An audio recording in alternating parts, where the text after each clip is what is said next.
మాటేరాని చిన్నిదాని అయ్యో! Sorry. So, 10థ్ క్లాస్‌కొచ్చేసారు కదా! 10థ్ క్లాస్ వచ్చిన ప్రతి ఒక్కరికి కూడా నేను ఫస్ట్ కొన్ని విషయాలు చెప్తా చూడండి. 10థ్ క్లాస్‌లో మనందరికీ కూడాను చాలా హై డ్రీమ్స్ ఉంటాయి. 590 తీసుకొనొచ్చేస్తా, 560 తీసుకొనొచ్చేస్తా, 600 తీసుకొనొచ్చేస్తా. ఇలాంటి బోలెడు డ్రీమ్స్ ఉంటాయి. ఇలాంటి డ్రీమ్స్ పెట్టుకోవడం నేను అస్సలు తప్పని అనను. కానీ ఒకవేళ నువ్వు గాని ఓవర్ ఎస్టిమేషన్ చేసావనుకో నాకిపోద్ది. నువ్వు పెట్టుకున్న గోల్‌కి సరిగ్గా ఎగ్జిక్యూట్ చేయకపోయావనుకో పోతది. నువ్వు ఏదైతే గోల్ పెట్టుకున్నావో దానికోసం కన్సిస్టెన్సీ చూపించకపోయావనుకో నాశనం అయిపోద్ది. నువ్వు పెట్టుకున్న గోల్స్‌లో కొన్ని మిస్టేక్స్ చేసినా సరే నీ గోల్ అనేది మొత్తం చిందరవందర అయిపోద్ది. సో, ఇది బై ఎక్స్‌పీరియన్స్‌తో చెప్తున్నాను. నిజం చెప్పాలంటే గోల్ పెట్టుకున్న ప్రతి ఒక్కడు కూడాను సక్సెస్ పర్సెంట్ ఎంతో తెలుసా? జస్ట్ 1%. యెస్! ఈ వీడియో చూస్తున్న ప్రతి ఒక్కరికి మళ్ళీ చెప్తున్నా. మీలో 100 మంది చూస్తే ఓన్లీ ఒక్కడు మాత్రమే సక్సెస్ అవుతాడు. ఆ ఒక్కడు ఎవరు? ఇంతకీ నువ్వేనా? నువ్వైతే ఛాలెంజ్ యాక్సెప్టెడ్ అనుకోని చెప్పేసి వీడియో స్టార్ట్ చెయి. సో, నీ 10థ్ క్లాస్ స్టార్ట్ చేసేటప్పుడు ఈ మిస్టేక్స్ గాని నువ్వు చేశావా? చెయ్యవులే. ఈ వీడియో చూసాక కూడా చేసావంటే మరి నా తప్పైతే కాదు. సరేనా? So, next discussion just beginning. 10థ్ క్లాస్ ఇప్పుడే స్టార్ట్ అయింది కదా! అదేమంత తొందర? అరే! సమ్మర్ ఉంది కదా! ఇంకేం తొందర? అరే! జూన్ ఉంది కదా! ఇంకేం తొందర? దసరా ఉంది కదా! ఇంకేం తొందర? అనుకోని నీకెప్పుడు చూసినా సరే ఏమనిపిస్తుంటదంటే చాలా టైం ఉంది, చాలా టైం ఉంది, చాలా టైం ఉంది, చాలా టైం ఉంది అనుకోని నీకు అనిపిస్తూ ఉంటది. కానీ నువ్వు నిజం చెప్పాలంటే రోజులు గడిచే కొద్దీ కూడాను టైం ఎక్కువ లేదబ్బాయ్. ఎందుకంటే సిలబస్ చాలా వాస్ట్‌గా ఉంది. ఒక్క సోషల్‌లోనే 23 లెసన్‌లుంటాయి. సైన్స్ తీసుకుంటే ఫిజిక్స్ ఒక 4 అదే 4 అనుకుంటున్నారా? తెలంగాణకి అవి మొత్తం 5 లెసన్‌లు. కెమిస్ట్రీలో ఒక 4 అవి 4 అనుకుంటున్నారా? తెలంగాణకి అవన్నీ కలిపి 7 లెసన్‌లు. ఓకేనా? బయాలజీలో ఒక 4 అవి 4 అనుకుంటారా? తెలంగాణలో అవి 10 లెసన్‌లు కలిపి 4గా కుక్కేసారు. అంటే నువ్వు ఇప్పుడు చదువుతున్న ఇంచుమించు ఇవి కూడా ఒక 20 లెసన్‌లే. మ్యాథ్స్ అవి ఒక 14 లెసన్‌లు. ఓకే. సో, నువ్వు దాంతో పాటు తెలుగు, హిందీ, ఇంగ్లీష్ ఇవంతా వాస్ట్ సిలబస్. ఈ సిలబస్ అంతా ఎప్పటిలో కంప్లీట్ చేస్తారో తెలుసా? మామూలుగా మన ఖడ్గం బ్యాచ్‌లోనే వీటన్నిటిని కూడాను అక్టోబర్ కంప్లీట్ చేస్తున్నాం. బయట ఏ స్కూల్‌లోటైనా దీన్ని నవంబర్ లేదా డిసెంబర్ కంప్లీట్ చేయడానికి ట్రై చేస్తారు. చూడు ఒక్కొక్కరు కూడాను పంచ ప్రాణాలు పంచాక్షరివై అనుకోని ఒక్కొక్కడు కూడా దర్ దర్ దర్ దర్ దర్ పరుగులు తీ అన్నట్టుగా ఫాస్ట్‌గా పరిగెత్తుకుంటూ వెళ్ళిపోతారు. నువ్వు నీ స్కూల్‌లో అనుకో అట్‌లీస్ట్ నీ సిట్యుయేషన్ ఎలా ఉంటదో తెలుసా? నువ్వు మీ టీచర్ చెప్పిన క్లాస్‌ని నువ్వు తిరిగి వెనక్కి వినడానికి కూడా చాయిస్ ఉండదు. అదే ఇక్కడికి అర్థం బ్యాచ్‌లో అనుకో మేము ఆన్‌లైన్‌లో చెప్తాం కాబట్టి నువ్వు విన్నది లైవ్ క్లాస్‌లో విన్నది రికార్డ్ క్లాస్‌లో కూడా వెనక్కెళ్ళి చాయిస్ ఉంటది. అయితే నేనేం చెప్పాలనుకుంటున్నా అంటే నువ్వు నీ స్కూల్‌లో ఉండేసి నువ్వు ఇంకా జస్ట్ బిగినింగ్ అనుకుని ఫీల్ అయితే ఇంత పెద్ద సిలబస్‌ని ఇంత ఫాస్ట్‌గా వీళ్ళు కంప్లీట్ చేస్తున్నప్పుడు నీకు టైం ఎక్కడుంది చిన్న? చదవడానికి టైం ఎక్కడుంది? అర్థం చేసుకోవడానికి టైం ఎక్కడుంది? అర్థం చేసుకున్న దాన్ని గుర్తుపెట్టుకోవడానికి ఎక్కడ టైం ఉంది? నోట్ చేసుకోవడానికి టైం ఎక్కడుంది? నోట్స్ చేసుకున్న దాన్ని ఎగ్జామ్స్‌లో రాసి ఎంత గుర్తుందో చెక్ చేసుకోవడానికి ఎంత టైం ఉంది? లేదు కదా! సో, నువ్వు ఇక్కడ చాలా జాగ్రత్తగా అర్థం చేసుకో. జస్ట్ బిగినింగ్ అని అనుకోకు. ఇప్పుడు నుండే మొదలుపెట్టు. సమ్మర్ నుండే మొదలుపెట్టు. బేసిక్స్ నేర్చుకుంటావా? లేకపోతే నీకేదైతే ఫౌండేషన్ సబ్జెక్ట్స్ నేర్చుకుంటావో, ఏది నేర్చుకుంటావో నీ ఇష్టం. అది ఆన్‌లైన్‌లో నేర్చుకుంటావో, ఆఫ్‌లైన్‌లో నేర్చుకుంటావో నీ ఇష్టం. కానీ బాగా నేర్చుకో. ఓకేనా? జస్ట్ బిగినింగ్ అయితే కాదు. చాలా ఎక్కువ ఫాస్ట్‌గా ఎళ్ళాలి. రెండో మాట నెగ్లెక్టింగ్ ద ఫౌండేషన్ సబ్జెక్ట్స్. నేను ఖడ్గం బ్యాచ్ డీల్ చేస్తున్నప్పుడు ప్రెజెంట్ 10థ్ క్లాస్‌కొచ్చిన ప్రతి ఒక్కడికి కూడాను ఒక్కొక్కడు అంటాడు, "అన్నయ్య సోషల్ చెప్పొచ్చు కదా! అన్నయ్య తెలుగు చెప్పొచ్చు కదా! అన్నయ్య హిందీ చెప్పొచ్చు కదా! అన్నయ్య ఇంగ్లీష్ చెప్పొచ్చు కదా!" అరే బాబు, తమ్ముళ్ళు, చిట్టుకన్లు, బుజ్జికన్లు నా మంచి మాటేనండి. మనకి ఇప్పుడు కొన్ని సబ్జెక్ట్స్ ఉన్నాయి కదా! అవి ముందు మనం ఇప్పుడు కొద్దిగా కంప్లీట్ చేసుకున్నామనుకో, మనకి స్కూల్ స్టార్ట్ అయ్యాక చాలా రిలీఫ్‌గా ఉంటది. ఎందుకంటే తెలుగు సింపుల్‌గా అయిపోతది. ఎగ్జామ్‌కి ముందు 3 రోజులు చదివినా తెలుగులో మంచి 99 మార్కులు తెచ్చేసుకుంటున్నారు. ఇంగ్లీషు అంతే, హిందీ అంతే. కాబట్టి మనకు వాటిని చాలా తక్కువ టైంలో చాలా బాగా అర్థమైన విధానంలో ఎలా మార్క్స్ తీసుకున్నామో అలా తీసుకొని వచ్చేటట్లుగా మనం చేసుకుంటూ వెళ్ళొచ్చు. ఈవెన్ సోషల్‌ని ఒక్కొక్క వన్ షాట్‌తో మనం వెళ్ళిపోయినా సరే మంచిగా స్కోర్ చేయొచ్చు. కానీ ఇప్పుడు మన చేతిలో ఉన్న ఈ సమ్మర్ అనే బ్యూటిఫుల్ మంత్‌ని ఫౌండేషనల్ సబ్జెక్ట్‌కి మాత్రం మనం పెట్టామనుకో, మనం పెట్టిన ప్రతి ఇన్వెస్ట్‌మెంట్‌కి తప్పకుండా రూపాయికి రూ. 10 వాల్యూ వస్తుంది. సో, నువ్వు మ్యాథ్స్‌లో ఇప్పుడు గాని సరిగ్గా ఫోకస్ చేసావా, అక్టోబర్ వచ్చినప్పటికి మ్యాథ్స్ అనే సబ్జెక్ట్ కంప్లీట్ చేసుకుంటావు. ఆ తర్వాత నుండి మిగిలిన సబ్జెక్ట్స్ మీద ఫోకస్ చేసుకోవచ్చు. నువ్వు ఫిజిక్స్‌లోనే అబ్జర్వ్ చేయి. లైట్ అనే నువ్వు లెసన్ నేర్చుకోవడం మీద ఫోకస్ చేస్తే నెక్స్ట్ లెసన్ అనేటువంటి హ్యూమన్ ఐ మీద నీకు చాలా ఇంపాక్ట్ ఈజీ అయిపోద్ది. నువ్వు గాని ఎలక్ట్రిసిటీ మీద ఫోకస్ చేస్తే నెక్స్ట్ లెసన్ అయినటువంటి మ్యాగ్నెటిజం మీద నీకు హెల్ప్ చేస్తుంది. కెమిస్ట్రీ కూడా అంతే. బయాలజీ కూడా అంతే. కాబట్టి ఫౌండేషనల్ సబ్జెక్ట్స్‌కి ఇప్పుడు ఈ సమ్మర్‌లో నువ్వు వీలైనంత సరిపోయినంత ప్రాక్టీస్ చేసి సపోర్ట్ ఇచ్చి టైమ్ ఇచ్చావనుకో, నీ 10థ్ క్లాస్ అనేది హోయ్ రబ్బా హోయ్ రబ్బా హోయ్ రబ్బా హోయ్ హోయ్ హోయ్ అన్నట్టుగా ఉంటది. కాబట్టి నువ్వు ఇప్పుడు వర్క్ చేసి తర్వాతంతా హ్యాపీగుంటావా? ఇప్పుడు ఖాళీగా ఉండి తర్వాతంతా బాధపడకునేస్తమా అనుకుని పాటలు పాడుకుంటావా? నీ ఇష్టం. ఏదైనా నీ చాయిస్‌లోనే ఉంది. కానీ నీ 10థ్ క్లాస్ రిజల్ట్ మీద హ్యూజ్ ఇంపాక్ట్ చూపిస్తుంది. ఈ మిస్టేక్ చేయకు. ఓకేనా? సమ్మర్‌లో ఫౌండేషన్ సబ్జెక్ట్ మీద మాత్రమే ఫోకస్ చేయి. మూడో మాట పూర్ రిసోర్సెస్ మేనేజ్‌మెంట్. ఒప్పేసుకుంటా. భాస్కర్ అని యూట్యూబ్‌లో క్లాసెస్ చెప్తారు తెలుసా నీకు? సో, నాకు యూట్యూబ్‌లో ఉన్న హిందీ లెసన్స్ ఉన్నాయి తెలుసా? నాకు మా సార్ ఇంత పెద్ద బుక్ ఇచ్చారు తెలుసా?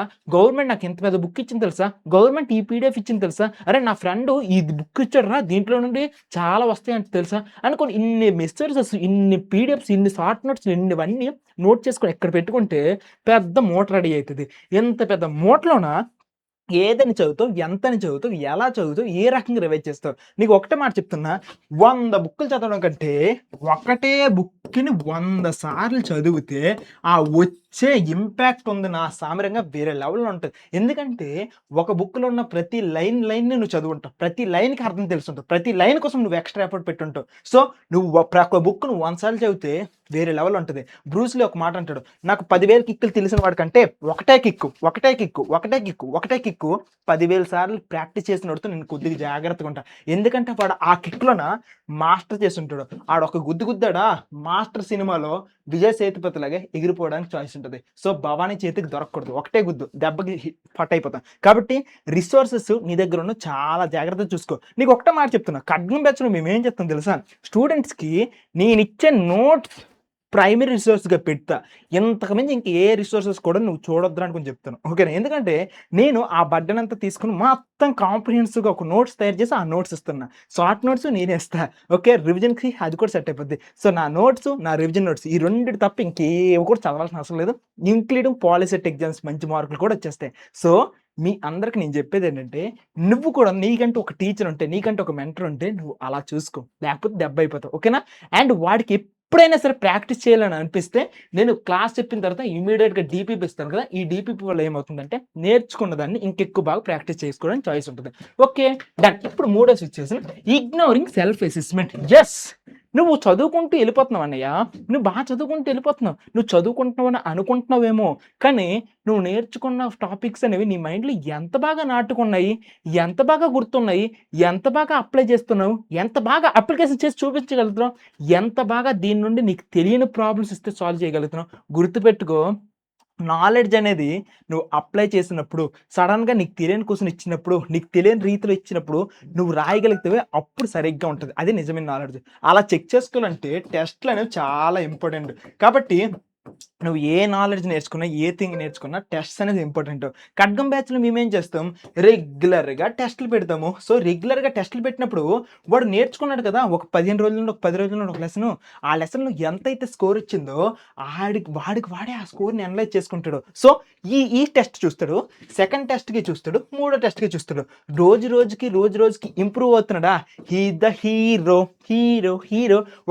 ఒకవేళ ఫస్ట్ స్టెప్‌కి, సెకండ్ స్టెప్‌కి, మూడో టెస్ట్‌కి తన యొక్క ఇంప్రూవ్‌మెంట్ అనేది తగ్గుతూ వెళ్ళిందనుకో, ఎక్కడో తప్పు జరుగుతుంది. సో, అర్థం చేసుకుంటాడు. సో, నేను ఇంకా బాగా చదవాలి. ఇంకా కొత్త విధానంలో చేయాలి. నేను చేస్తున్న మిస్టేక్‌ని రెక్టిఫై చేసేయాలని అనుకుంటాడు. కాబట్టి నీకు చెప్పేదేంటంటే, నువ్వు ఖడ్గం బ్యాచ్‌లో లేవు కాబట్టి నీకు రెగ్యులర్‌గా టెస్ట్ పెట్టే మెకానిజం లేదు. అండ్ కంప్యూటర్‌లో స్టాటిస్టిక్స్ చూపించే మెకానిజం లేదు కాబట్టి నువ్వు ఇంకా జాగ్రత్తగా ఉండాలి. మంచిగా సెల్ఫ్ అసెస్మెంట్ చేసుకో. ఓకేనా? ఎక్కడంటే వీడు కంప్లీట్‌గా వీడి డేటా అంతా కూడా చార్ట్స్, పై చార్ట్స్ రూపంలో, స్టాటిస్టిక్ రూపంలో వచ్చేస్తుంది ఖడ్గం బ్యాచ్‌లో ఉన్న స్టూడెంట్‌కి. సో, నువ్వు కొద్దిగా జాగ్రత్త. ఓకేనా? డన్. వీటితో పాటుగా last one lack of big picture plan. So, big picture plan అంటే ఏంటంటే, నువ్వు అసలు ఎందుకు చదువుతున్నావు? దేనికోసం చదువుతున్నావు? ఇది చదివితే నీకు ఏమొస్తది అనే కాన్సెప్ట్ నీకు క్లారిటీ ఉంటే చాలా బావుంటది. ఇప్పుడు నువ్వు V = image distance, U = object distance అనే కాన్సెప్ట్ నువ్వు నేర్చుకొని F = ఫోకల్ లెంగ్త్ అని చదువుతావు. ఇది ఎప్పుడు నీకు ఉపయోగపడుతుంది తెలుసా? ఎప్పుడైతే ఒక mirror formula 1/F = 1/V + 1/U అనే కాన్సెప్ట్ యూజ్ చేసుకొని నువ్వు సమ్ సాల్వ్ చేస్తేవే అప్పుడు దీని అన్నిటి యూజ్ అంతా తెలుస్తది. అది లేనంత వరకు కూడాను, అరే ఇది ఎందుకురా నేను బట్టి పడుతున్నాను అనుకో నీకు ఫీలింగ్ వస్తది కదా! ఆఫ్టర్ ఆల్ ఒక చిన్న ఫార్ములా, చిన్న సమ్‌కే నీకు ఇంత ఫీలింగ్ వస్తే, నువ్వు 10థ్ క్లాస్‌లో ఈరోజు మీ సార్ చెప్తుంటారు. రేయ్! తెలుగులో ఫస్ట్ పేజ్‌లో ఉన్నటువంటి కవి పరిచయం చదవండ్రా. రేయ్! సోషల్‌లో ఉన్నటువంటి రైజ్ ఆఫ్ నేషనలిజం ఇన్ యూరోప్‌లో నెపోలియన్ కోడ్ చదవండ్రా అనుకోనంటే, సార్ ఏం చెప్తారురా నేనేందుకు చదువుతాను అంటే ఫీలింగ్ వస్తది. అదే నీకు బిగ్ పిక్చర్ ప్లాన్. మొత్తం అసలు నువ్వు ఎందుకు చదువుతున్నావు? ఎలా చదువుతున్నావు? ఈ టాపిక్ చదివితే ఏ టాపిక్ లింక్ అవుతది అనే విషయం నీకు అనాలిసిస్ చేసుకొని నీకు క్లియర్‌గా అర్థమైతే, నువ్వు చదివే ప్రతి యాక్షన్, నువ్వు చదివే ప్రతి థింగ్ కూడా నీకు గుర్తుంటది. అలా చెప్పే టీచర్స్ ఉంటే నీకు చాలా బెనిఫిట్ అవుతది. అలా చెప్పే టీచర్స్ లేకపోతే నువ్వు దేనికోసం చదువుతున్నావు, ఎలాంటి చదువుతున్నావు, ఎలాంటి థింగ్స్‌కి ఇది చదివితే ఇది ఎలా హెల్ప్ చేస్తుందనే టీచర్ గాని క్లాస్ రూమ్‌లో చెప్తే నువ్వు చాలా సక్సెస్‌ఫుల్ అవుతావు. ఖడ్గం బ్యాచ్‌లో ఉన్న స్టూడెంట్స్‌కి ఎందుకు అంత సక్సెస్‌ఫుల్ రేట్ ఉంటది, సక్సెస్ రేట్స్ ఉంటదంటే ఇలాంటి బిగ్ పిక్చర్ ప్లాన్ ఉంటది.